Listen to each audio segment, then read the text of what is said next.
All right, here's my media report for September 18th, 2016.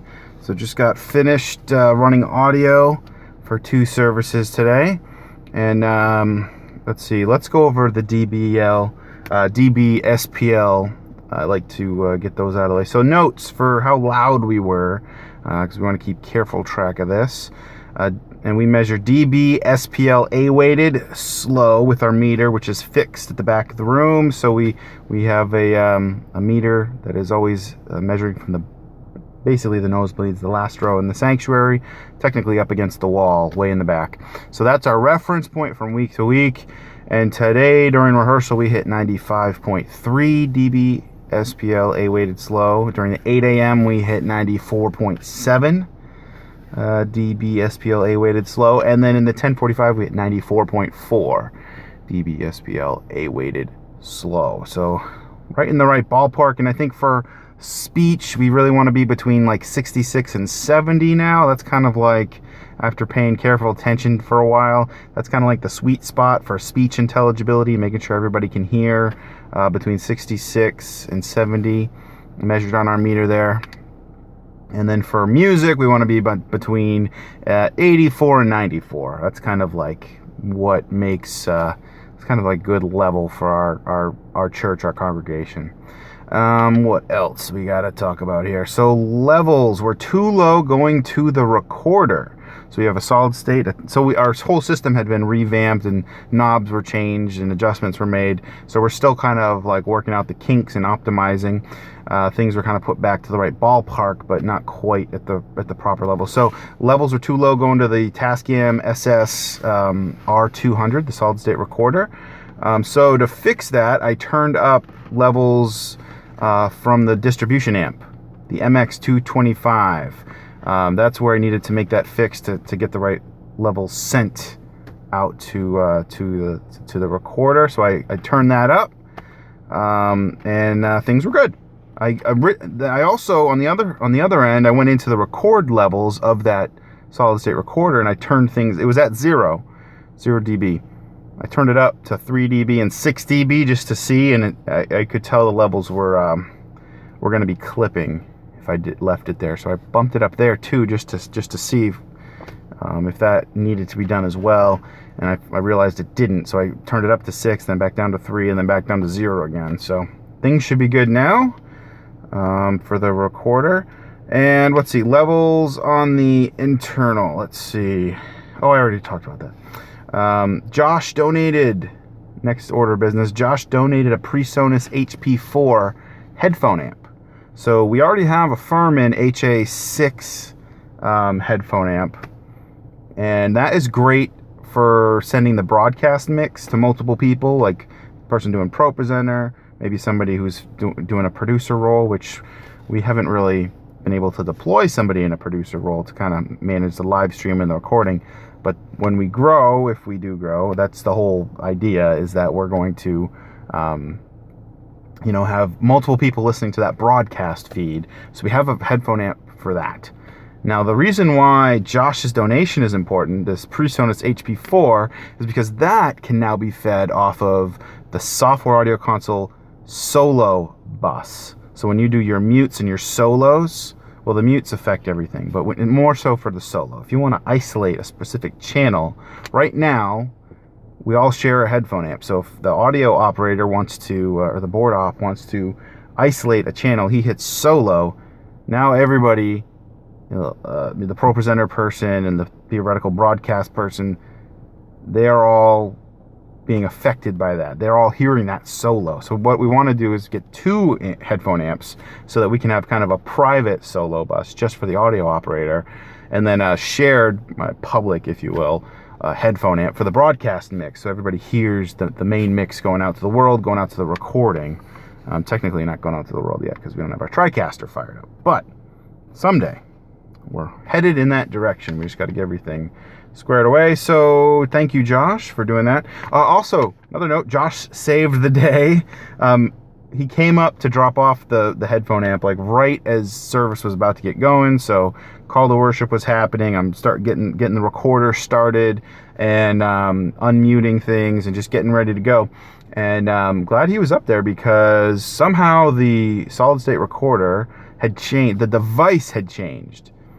And device meaning record device. So it can record to 3 different formats: USB, SD card, and CF card. And somehow it's always on USB. That's like the default, because we just record right to a little USB stick.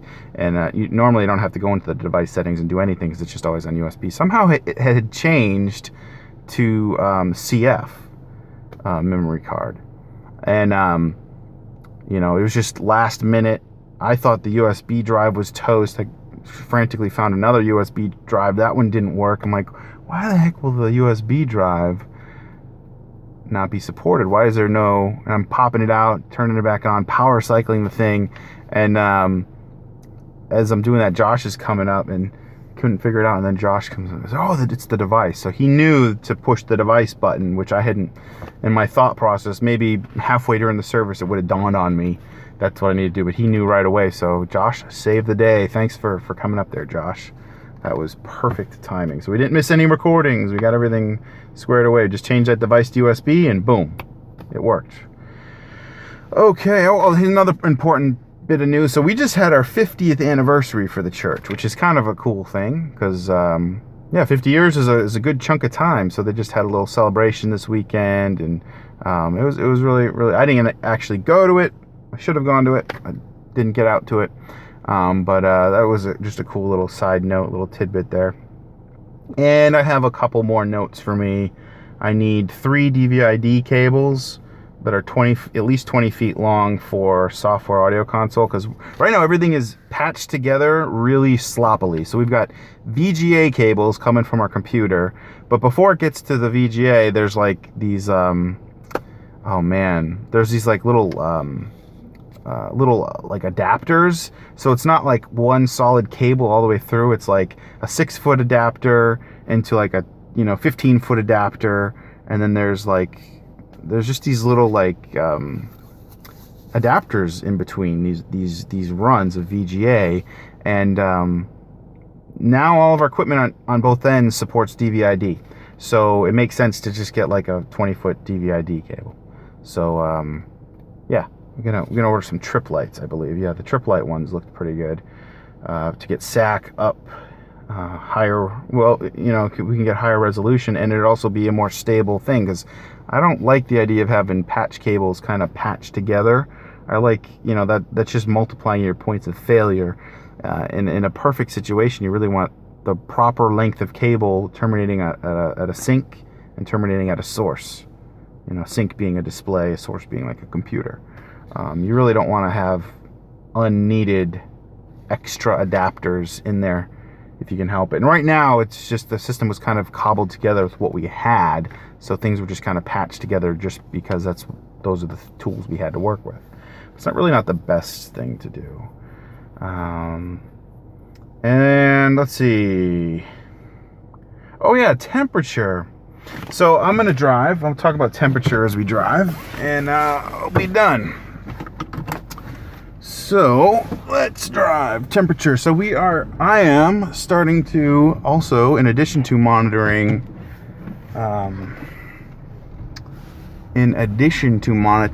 dB levels, I'm starting to pay closer attention to temperature in the amp closet. So Josh hooked up one of those little thermometers where it tells you how warm or cool it is inside, and then it also tells you how warm or cool it is outside. But instead of putting the outside sensor outside, he put it in the amp closet, so you can sit up there in the control room and you can see how hot it is in the control room, and then also see how hot it is in the amp closet. And we've got like essentially a bathroom fan mounted in the top of this amp closet, and then that is pulling the air out the top of that. So the theory, the way convection works is you got your heat rises, right? So you got all your equipment in the amp closet, amplifiers and DSPs and everything, working, producing energy. And after they've been running for 3 or 4 hours and there's been music playing through them, they're producing work, they're producing heat, and that heat is just building up in that amp closet. And then the amp closet, if there's not proper ventilation, it'll just keep getting hotter in there, get up to 85, 90 degrees, and or maybe even more.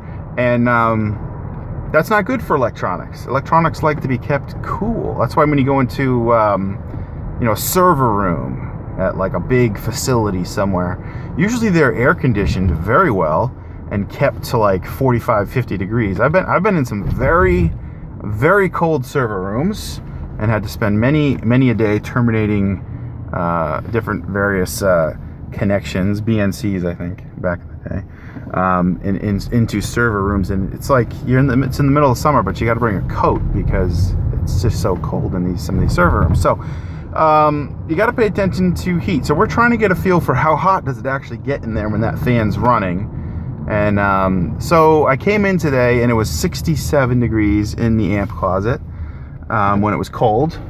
And I turned all the equipment on, I turned the exhaust fan on, and after about 4 hours, we hit about 79 degrees. So it went up, let's see, 67 to 77.10. So it went up about 12 degrees with all the equipment running. So now my question is, what if we didn't have the fan on? How hot would it actually? So I want to see how effective that fan is. I imagine it does quite a bit. But we don't have a really good intake at the bottom to let cool air in. It's just kind of like a big slit under the door where air gets kind of pulled in from along the floor. And I think that's probably good enough. But I wonder if we put like a bigger vent at the bottom of that door, like just made a hole right in the door and put a vent right in there, the effect that would have on keeping that amp closet cool. Because in the room it was about 70 to 75 degrees. So it ran 4 or 5 degrees hotter in the amp closet, which isn't too bad. But yeah, I'm just thinking, paying attention to the heat there, seeing how hot it really does get. I want to get a good read. Maybe if the fan was off for 4 hours just as a test and the equipment was running, I want to see how hot it would actually get. Because maybe I would come to find the fan doesn't make a difference, because just the way it's exhausting and where the exhaust is going to and airflow and different things. So I want to do some tests to see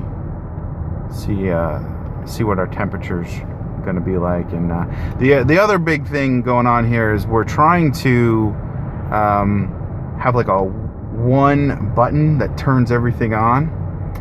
And we got the power sequencers. We can hook those up and have the one button to turn on all the distribution equipment in the media control room, and then have the sequencer daisy chain down 150 feet down to the amp closet and have that all going automatically. But my hesitation to do that is you still got to go down there to flip that silly switch to turn the fan on. So I'm trying to figure out, how important is this fan the way it's set up now? How effective is it actually in our current setup? And then what can I do to also automate the fan turning on automatically? Maybe a temperature sensor where the fan automatically kicks on once you reach a certain threshold. Maybe something else. Maybe, I don't know. I gotta think about that more. So anyway, that's what I'm thinking about. That's why I'm monitoring temperature, just to see where we stand now and how things can possibly be improved, but also how it fits with our new workflow, and making things easier for everybody so that our volunteers have to think less about this type of stuff.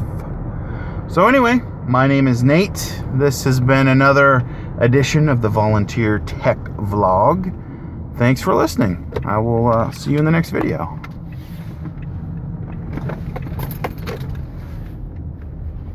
Oh, my fingers are too fat.